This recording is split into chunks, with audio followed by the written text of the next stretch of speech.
Now, today is a very special interview for me because I didn't think I'd be able to get someone huge on such a small platform as we've only just recently started our channel. I'd like to introduce you to my guest, Tristan Tate. How did you manage to get such a big name on your interview, Rory? I mean, I don't understand. You've just started on Rumble. Your channel's relatively small. How did you manage to get such a big name on your podcast? I'm impressed. I don't know. I mean, it took a lot of convincing, but I mean, we're here now, so we're going to get it going. I've wanted to do this interview for a little while now, and I think I've got some good questions today. Some questions that people would like answers to. Well, you are in a very unique position. And for those of you who don't know at home, the reason he got me on this interview is because I've known him since he was 18 and he's currently at my house. So I thought, why not? And he is actually in a very unique position because he could probably get away with asking me things that most people wouldn't and most people would be scared to ask. So I don't know what the questions he's going to ask me are, but I'm very interested in what you've got to say. Do you know what? I think the title of this interview will be called The Life of Tristan Tate because we're going to go over a few subjects of, your upbringing, where you started and everything else. Yep. And then we're going to later move on to the more modern sort of stuff. So, Okay. cool. Ready. Without further ado, let's go. Ready when you are. Okay, so let's start from your childhood and your family life growing up in America, because obviously I didn't know you then, So first off, your mum was originally from Luton, right?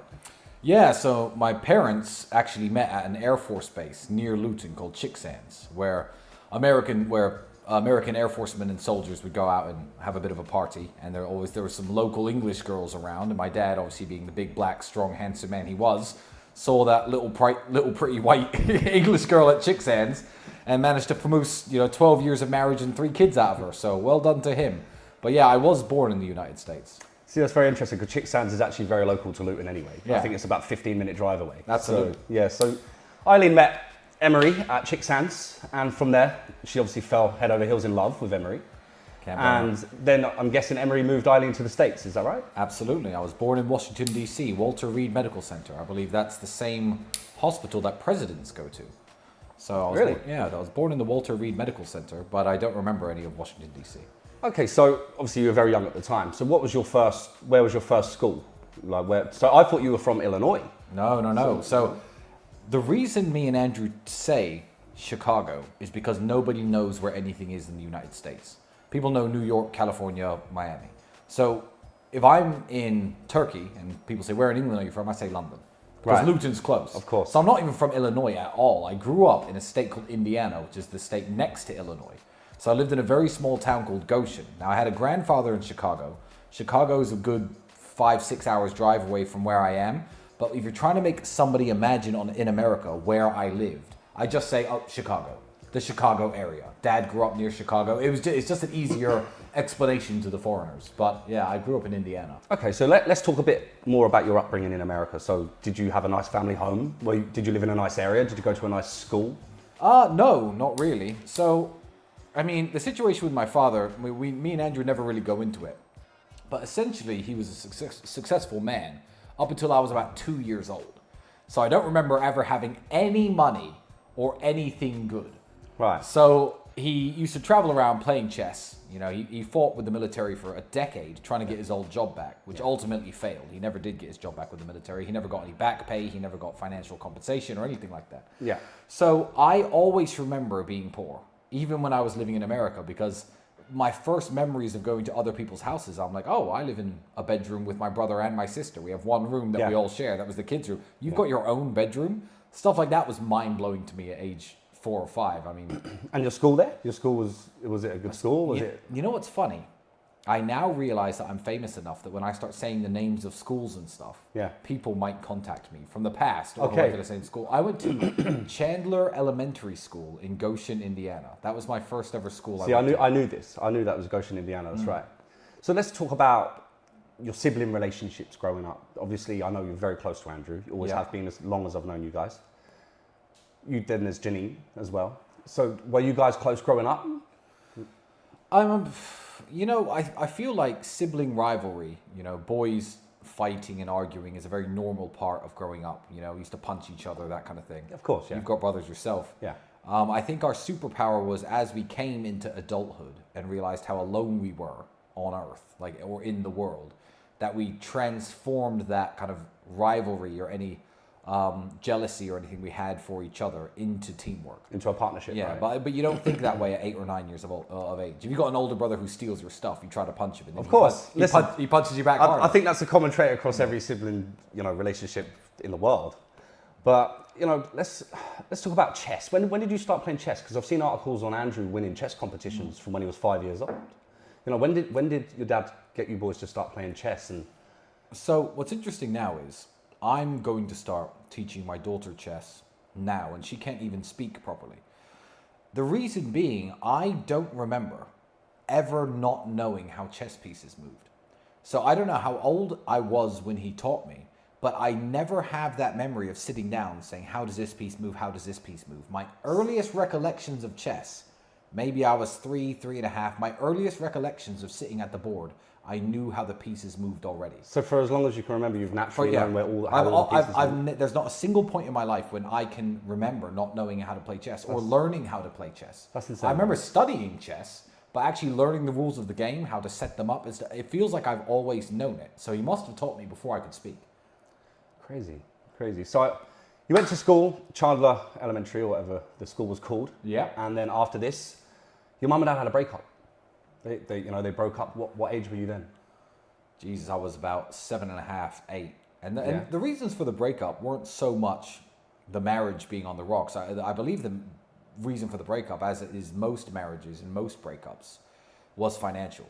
You have to understand, in America, if you're broke, you can't go to the hospital. There's no health care if you're broke. It's not like the NHS in England where you can do whatever you like and just go to the hospital, call an ambulance whatever hour of the day you want and it's free. Yeah, I know. So you get charged thousands of pounds for an ambulance in America. Yeah, no, thousands, tens of thousands sometimes. So I think the main discussion of my parents' divorce was around medical care, because we were in a situation where they'd tried so hard for so long to keep their heads above water, but they were now at the point where the medical insurance for the family was lapsing.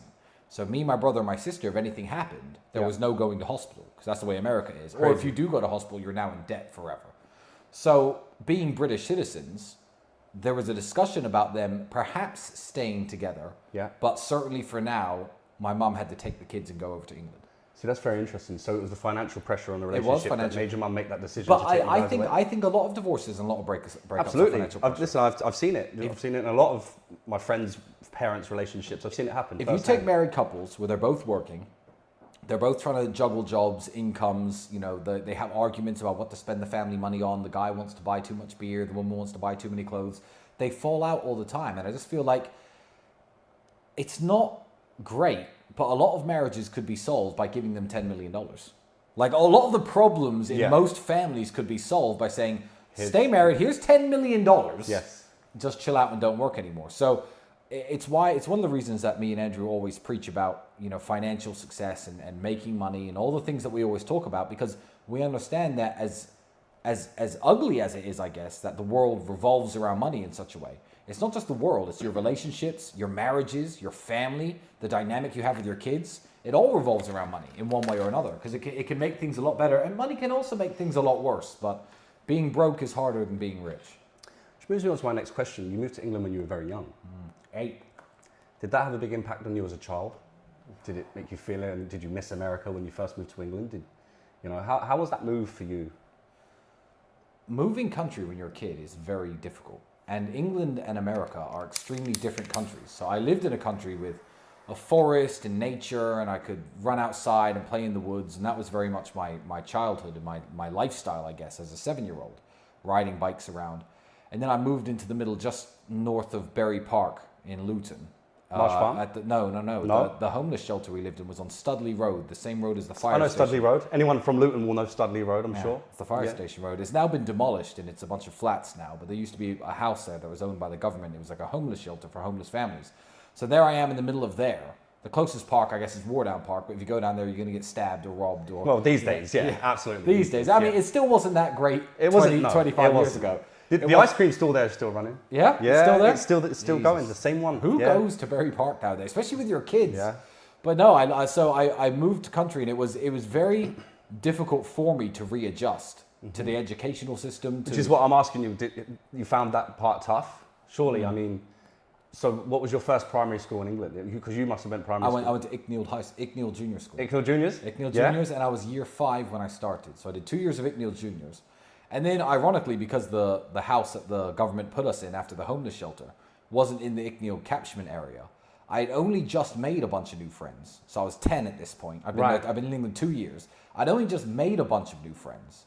And then suddenly everyone's going to the same high school and I have to go to a different one. So I lost all my friends again 2 years later. So you went to Lee Manor from Icknield. From Icknield. And that's not normal in the catchment area. No, it was me and 4 other people. I still remember their names. Lauren Stacchini, Taisha Davis, and Mark Curran. I've heard a few stories about you and Mark. Mark's a good friend of mine. So those are I still to this day, isn't that weird? That all these years later, I remember the only 4 people from Icknield Junior And you'll School. never forget. And I haven't said the word Lauren Stacchini or Taisha Davis in 14, 15 years. I haven't even heard of them.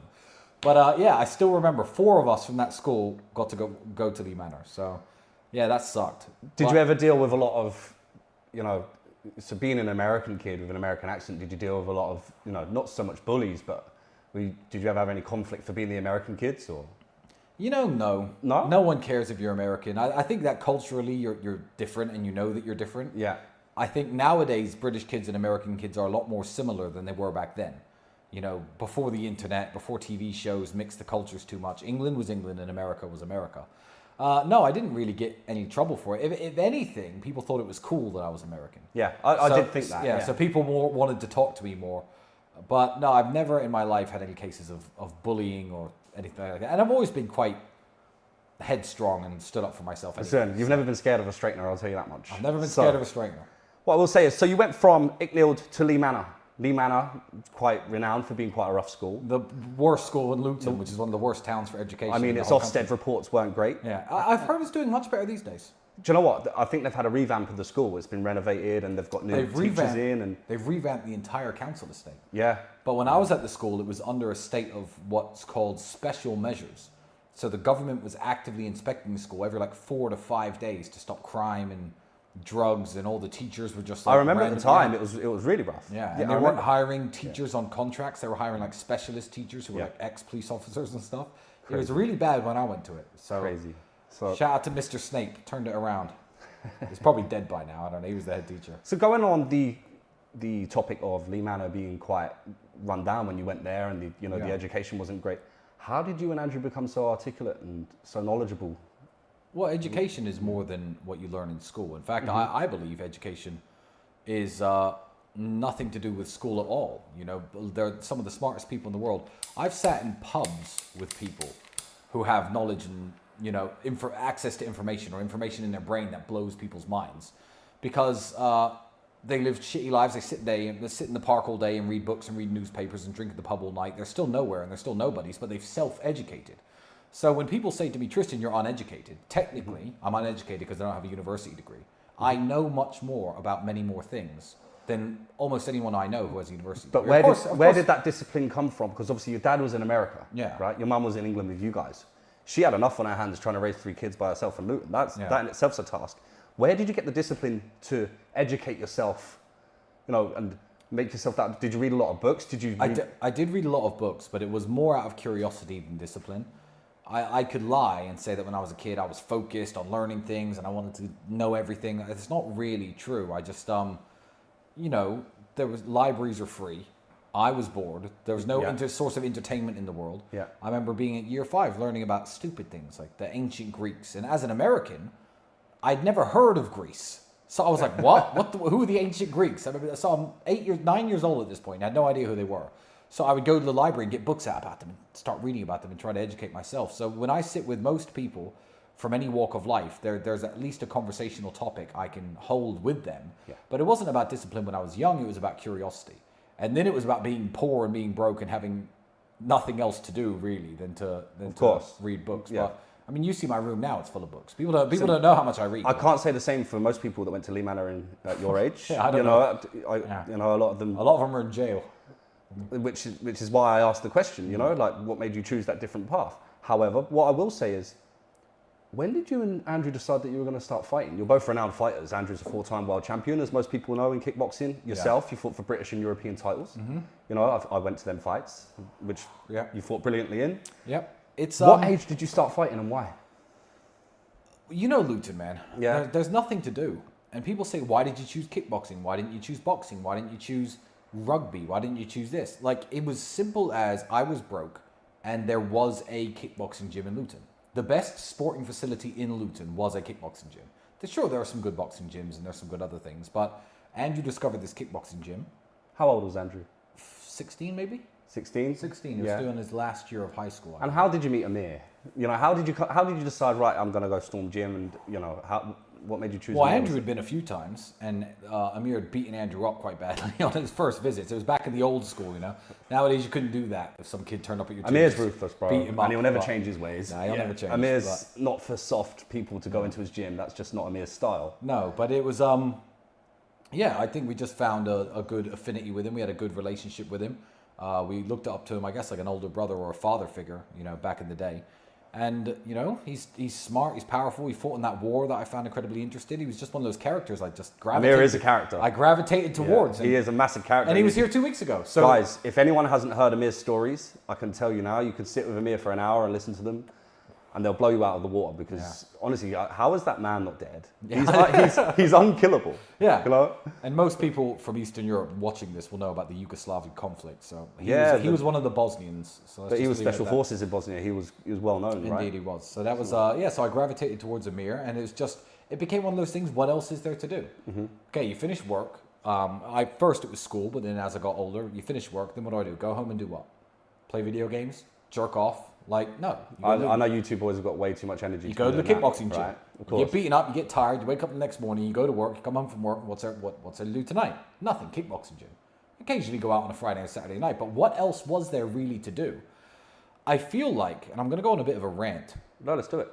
I feel like the talent pools of athletes, musicians, anything that's moderately impressive, they're being diluted and they're vanishing in today's world. So when I was in jail in January, I saw a music video where Jimmy Page, the guitarist from Led Zeppelin, was playing the guitar.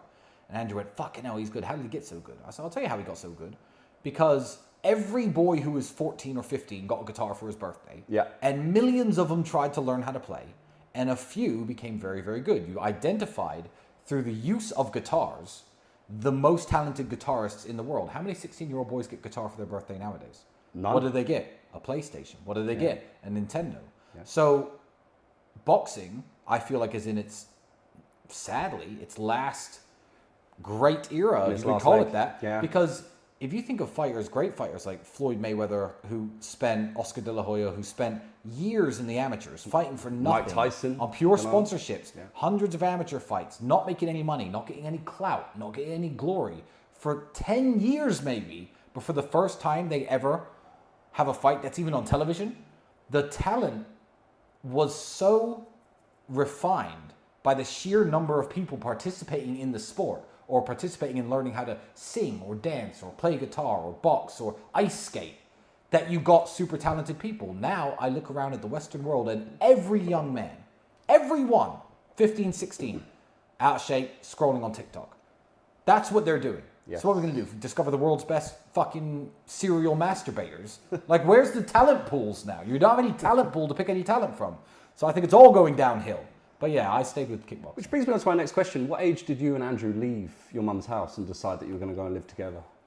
Well, we lived separately at first because we were very young and that house was two men of our size living in that house. Two big guys living in that house. We're too big for that house. Yes, right. I can imagine you drove Eileen mad. Yeah, we drove her insane. So I actually left when I was 15. When I was working at that sandwich shop, you know Peter. I made a friend, a guy from Slovakia named Peter. And he lived in this house where the Eastern Europeans who moved to England, I guess they still do it today, but it was certainly a lot more popular back then, where they would rent one house and everybody would pay the rent share for one room. So it's like a shared house and you all chipped in to so pay the rent to the landlord? I paid £190 a month, which was affordable at my salary. And that was at Pret? Yeah, working at Pret making sandwiches. So your first ever job was Pret? Yes, working at the airport making sandwiches. And what did Andrew do? Andrew was working in the fishmongers in the market. I know the fishmongers. So famous K. Ashley fishmongers in Luton Market. Yeah. Insane. So Andrew was working at the fishmongers for many years. They need to put up a plaque or something with his face on it behind the counter. I think they should. I feel like the Pret at Luton Airport should have put up a picture of my face as well. Do you know what? I was there recently before I came here to stay with you guys. I went to Luton Airport in departures and I went to Pret and I got a sandwich and I thought, Fucking hell. When you posted that on Twitter, some kid messaged me saying, "Ha ha, you really worked there. I still work there now." Yeah. And I started DMing him, asking like, "Who did you still know?" Because all the people who worked there when I worked there, Yeah. turns out one of the guys I worked night shift with went on to be the manager. And when that kid first started, that guy was his manager. So this guy had that guy's number. Wow. So I got my friend Richard's number off this kid because you posted that on Twitter. Wow. So I've reconnected with an old friend I used to make sandwiches with. So I remember when, I first met you and Andrew. I met Andrew, funny enough, we had a debate on Bebo, and You were arguing. We were arguing on Bebo, me and Andrew, on a different social network that a lot of the young men won't know what that is nowadays. Yeah. No, me and Andrew met up and we had a fight, and I got my ass handed to me. That's fine. And after that, we actually realised we had a lot in common in terms of our views and our sense of humour. And that's when I met you guys. You lived in a town called Hitchin in an apartment, right? Indeed, I wasn't doing too badly when you met me. I mean, I wasn't doing great, but how old was I? So I must have been about, what, 20? But there were times when you guys were struggling, right? Yeah, no, it got worse after I met you. Yeah. Hitchin was okay. Then when I was living in Dunstable, it had gotten really bad. So I've had my ups and downs in life. The path to success isn't one big straight graph on its way up. Which brings me on to my next question. What was the hardest point for you and Andrew in terms of financially? The hardest point financially, me and Andrew were partners in a company that made television commercials. So it was essentially a phone sales office where everyone would make lots of calls every day to all sorts of different businesses and try to convince them to buy television advertising. Now, television advertising was big and it was popular and everybody wanted to do it. So when we first started the business, that was when you met me. I remember you doing telephone sales, is that right? I had a bit of money. I had a nice flat that I was renting. We had that Porsche Boxster car that was on finance. It was the Porsche Boxster S, the red one? It was on a finance that's agreement. bringing back the years now. But the thing is, television advertising, we didn't have any foresight. The internet killed television advertising. And we were still trying to sell these television advertising campaigns. We still had a few clients that were still hanging on. But there was the year when I was living in that flat in Dunstable, when I couldn't afford the electricity. I remember. That year, I think for the entire 12-month period, me and Andrew made probably less than $7 or $8 grand total. Didn't it get to a point where you were using the communal electric from the hallway to run into the flat? Yeah, so we ran out of electricity. We put an extension wire in the hallway and ran it into the apartment to charge our phones and our computers and stuff. Yeah. And you couldn't close the door because the wire was too thick. I remember these times So we because had knives under the pillow. Andrew and Tristan used to make this dish, and it was called Flavor.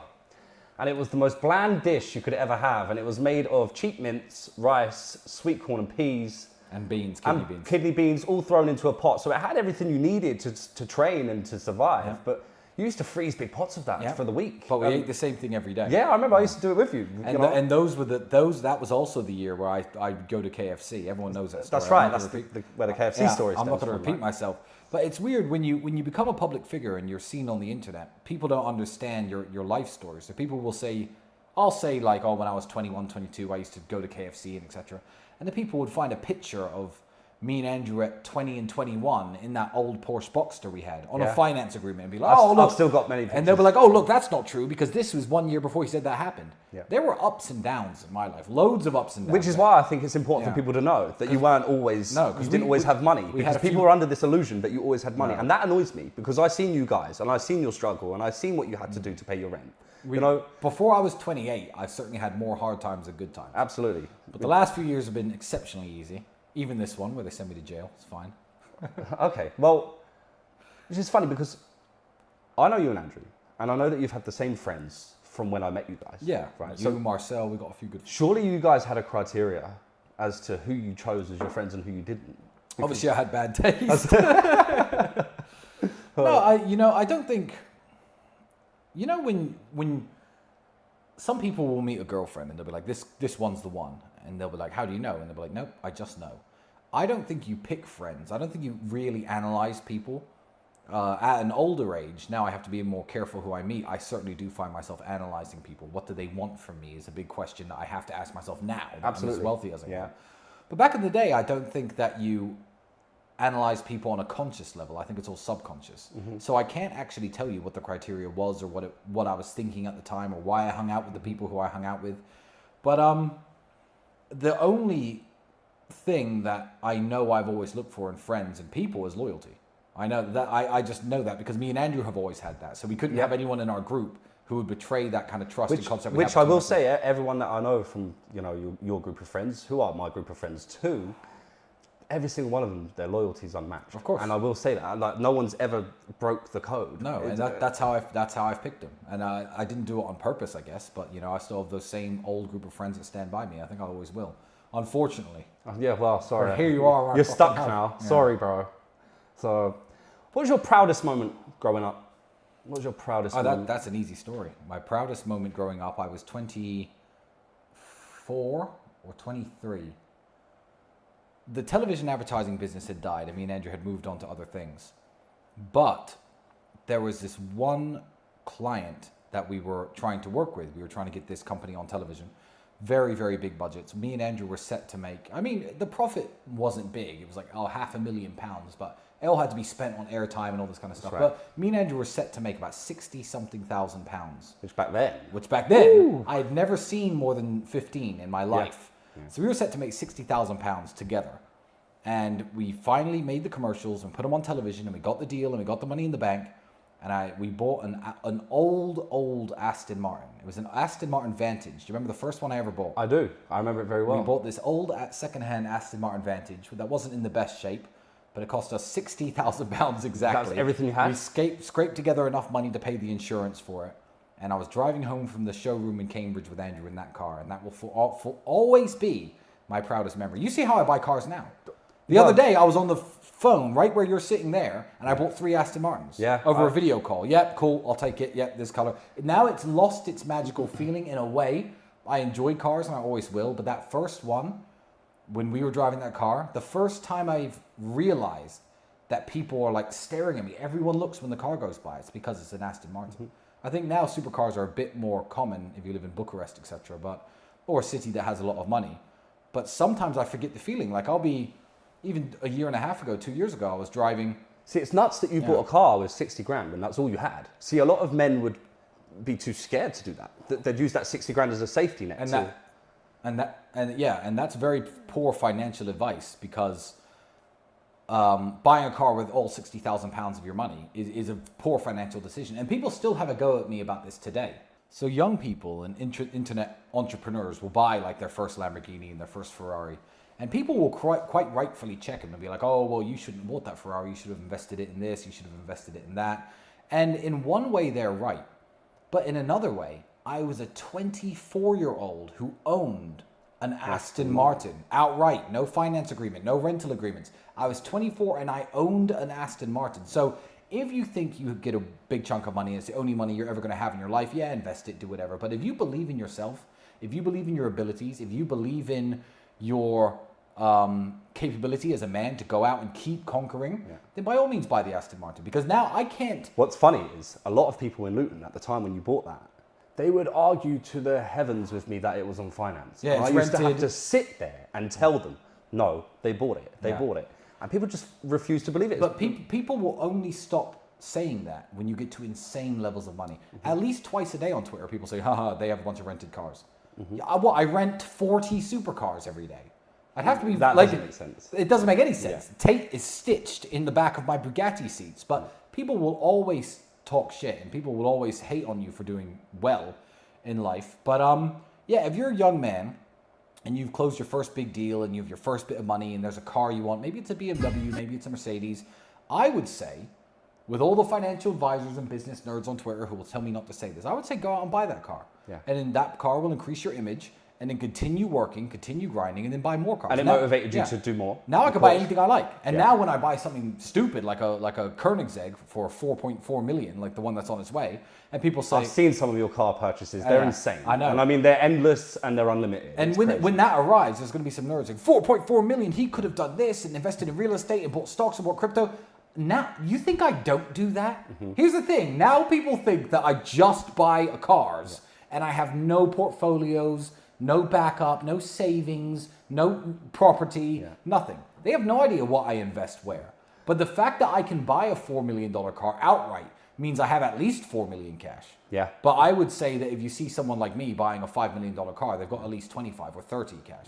And they're doing smarter things with the rest of it. I watched you go on Shipwreck the Island.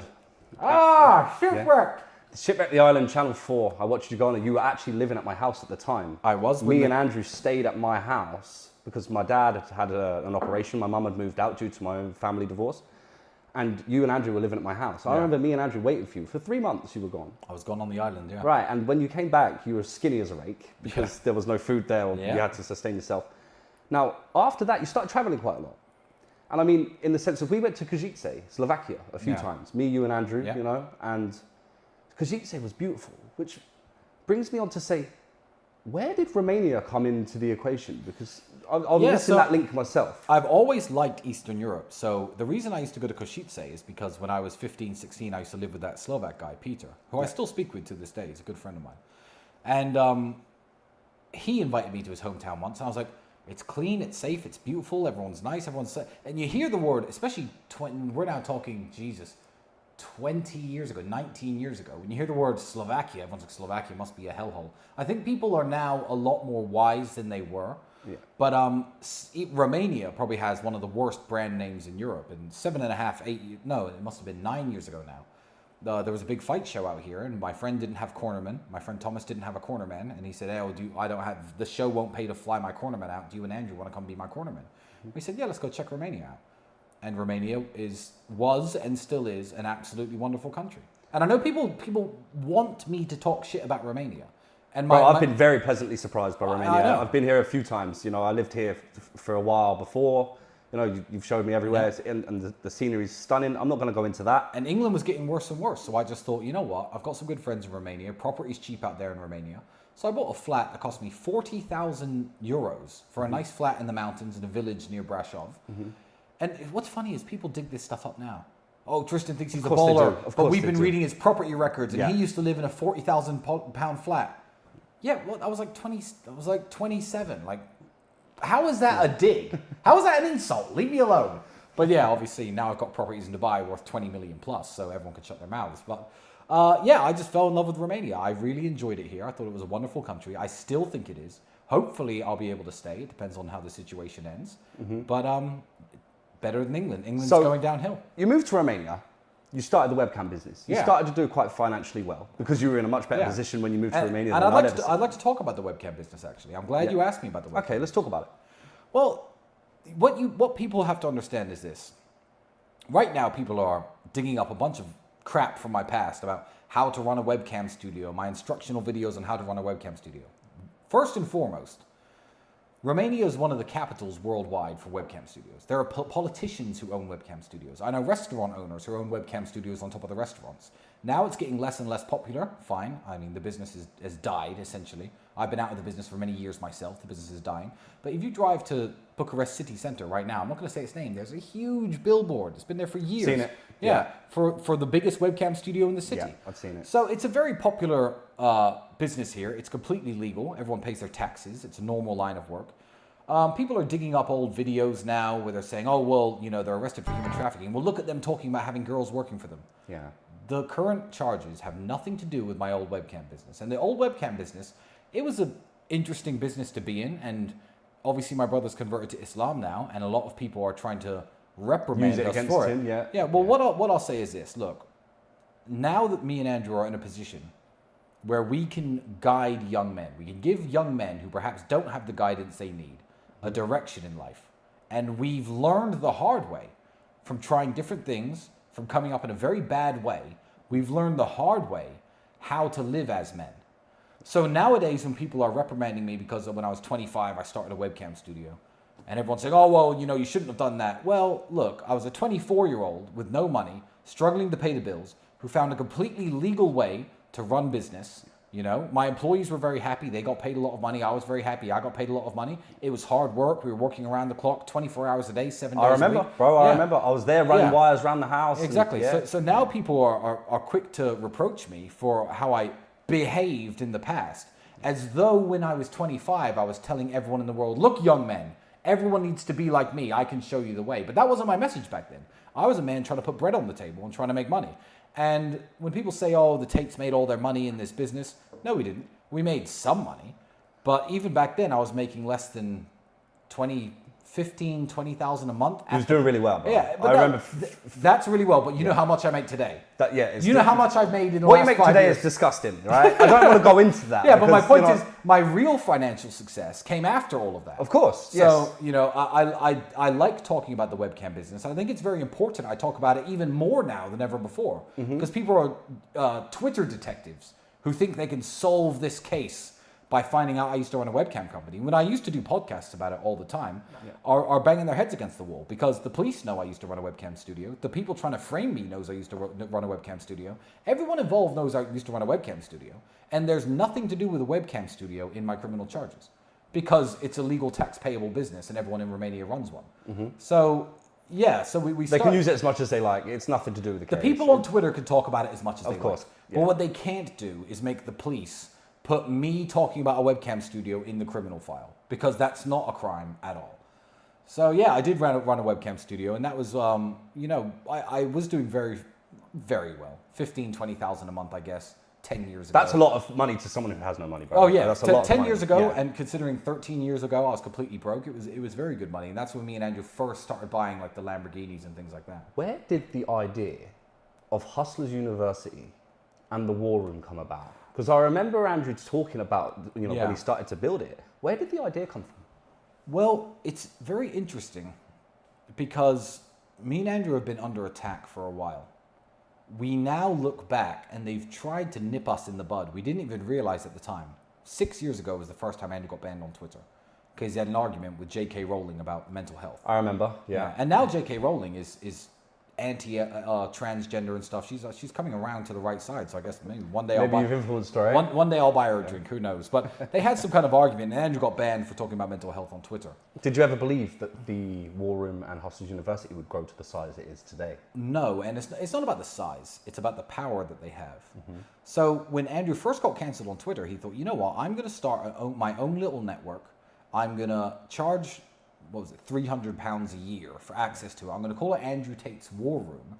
And this way I could speak with the people who resonate with my message and, you know, build this little network group without Twitter because I'm banned on Twitter anyway. Yeah. So it was actually the people who tried to cancel us who have always made us stronger. So those were the beginnings of the War Room.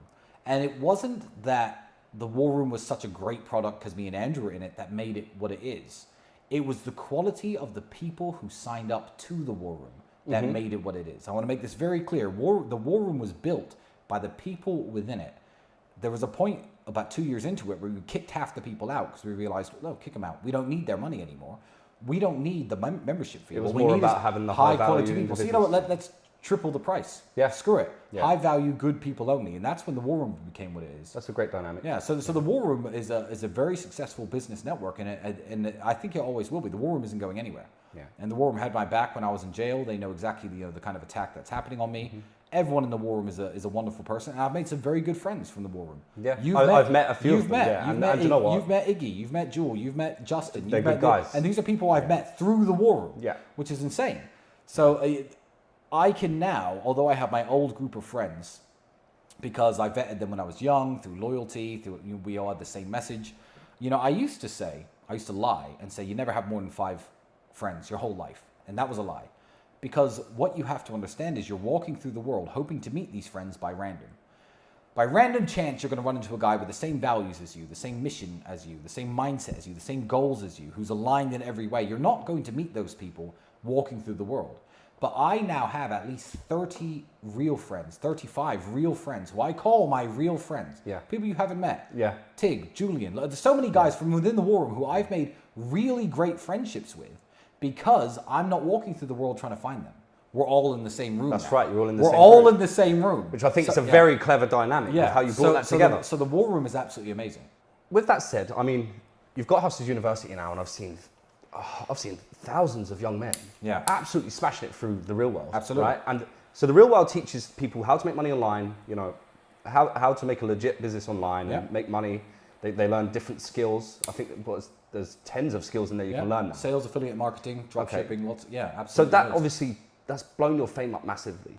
Yeah, you and Andrew. Yeah, I think that when anyone it's all about showing results and showing receipts. You know, when me and Andrew were young, we didn't know anyone with money, really. Like, No, if I could get a chance to speak to someone with money, I'd take the opportunity and try and grill their brain for 20 minutes. Now, for $49 a month, young men could sign up and have 18 different campuses, all taught by legitimate millionaires who have all made money way before they were in the real world, who are actively teaching them everything that they need to make money in the exact same way.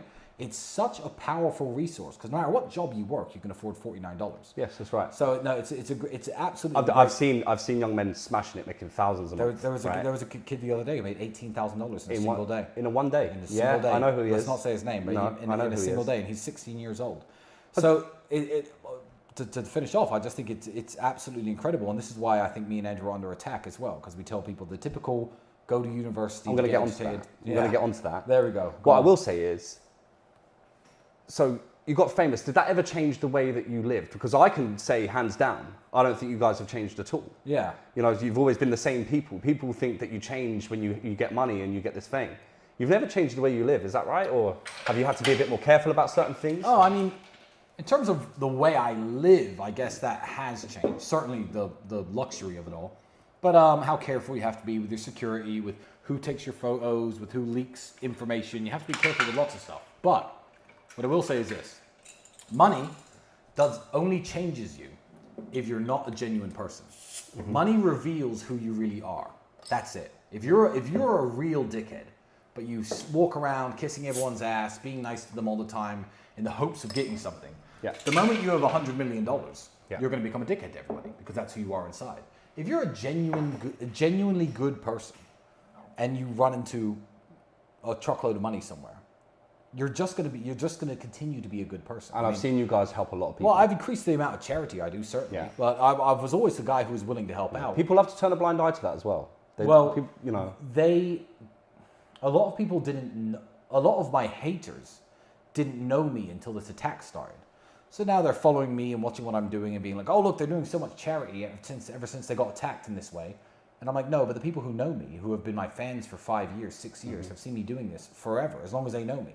I'm always willing to help people out. So if you're a good person, money just makes you doesn't make you a better person. It makes you more capable on acting on your goodwill that you have towards other people. Of course. That's it. I'm going to change the subject now to something a bit more serious. Okay. You went to jail. Yeah? Well, that's not serious. Jail was fine. Okay. Jail's fine to you because you have an iron mind. Thank you. Now, I believe that the reason you went to jail is because you upset a certain narrative of your promotion of masculinity and the things that you say. You know, I've heard people say that. Yeah. I believe that the allegations are fabricated to stop you from promoting, masculinity, and that, they label you as toxic and misogynists and everything else that the mainstream like to call you. Now, did jail? I know that jail didn't change you as a person, but while you were in jail, did it reveal to you who your true friends were? Did it reveal to you, who cared and who didn't about you and Andrew? Did it change your views on people? Yeah, well, yeah, but something like that naturally would. You have the people who, and I'm glad I have friends like you actually, because I couldn't have kept track of this. I had no internet access. I didn't even have any phone calls. I didn't make a phone call for the entire time I was in jail. So I had meetings with my lawyer and that was it. But yeah, you certainly see who speaks up or who immediately knows that it's bullshit. Within the first week or two, there were people like you, people like Tucker Carlson even, saying, there is something wrong with this. These guys have hundreds of millions of dollars. They're obviously attractive enough. They've kidnapped people for what? Like, why have they done this? There are people who immediately spoke out against this.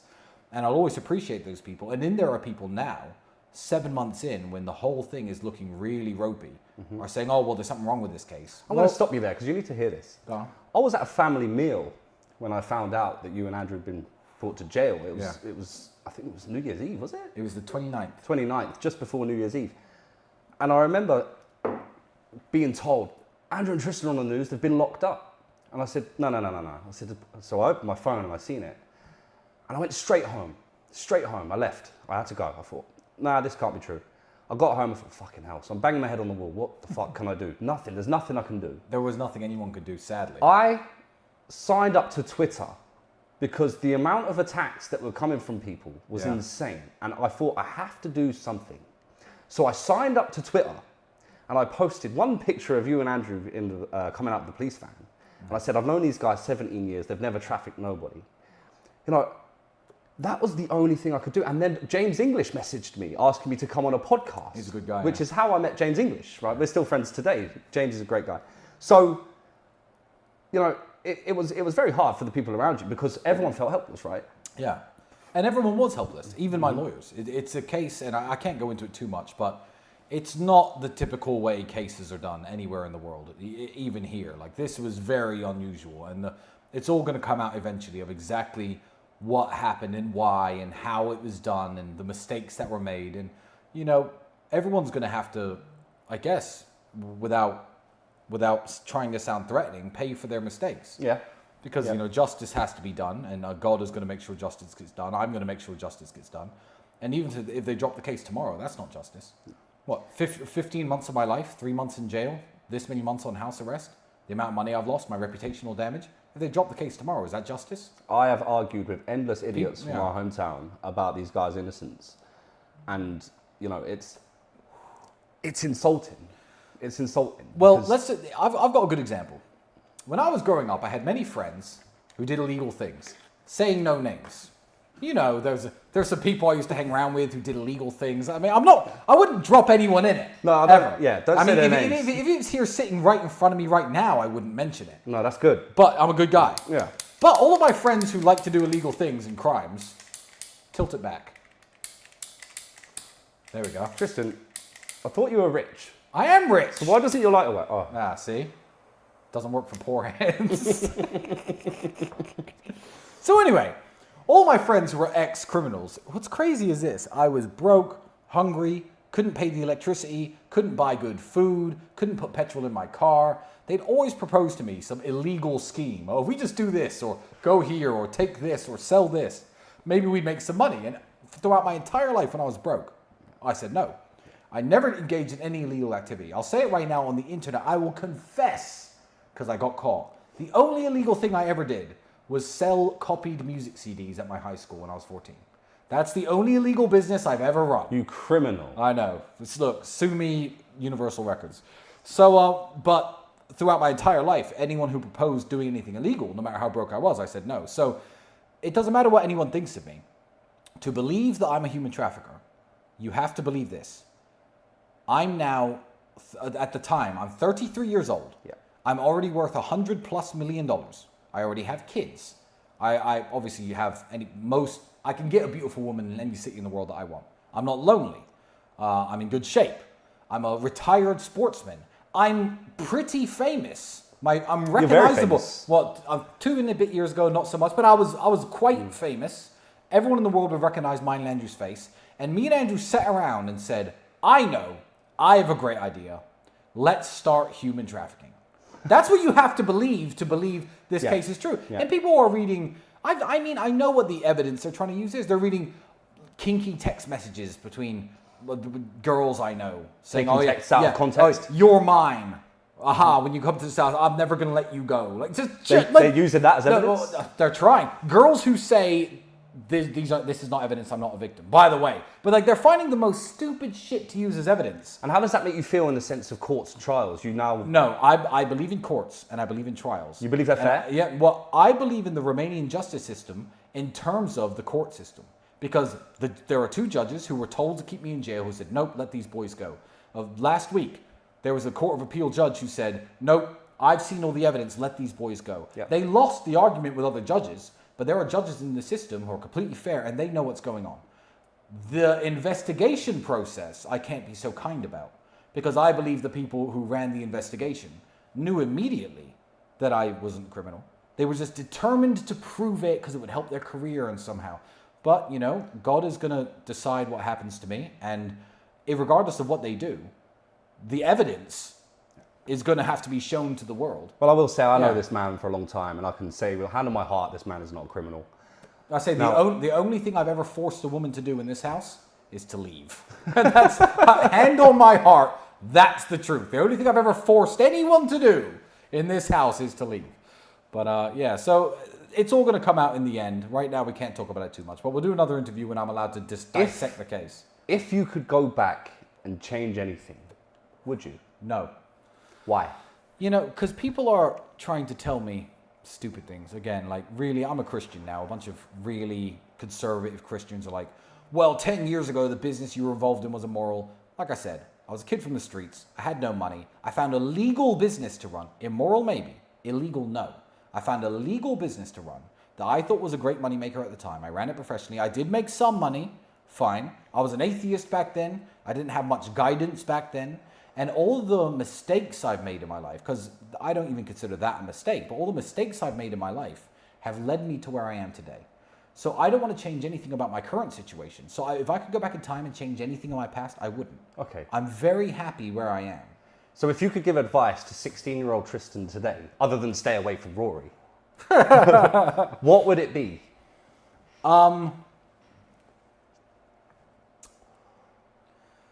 I wouldn't want to tell him anything that would impact his future. Yeah. I would like him to do everything. I'd like him to have the kickboxing fights he had, get his nose broken, lose the fights he lost because he didn't train enough, run his stupid webcam studio, you know, sell it, fail in the TV advertising business, not be able to pay his electricity. I would like him to go through everything. I would just say, call your parents more often. Call your dad more. That's the only thing I would go back in time and tell him.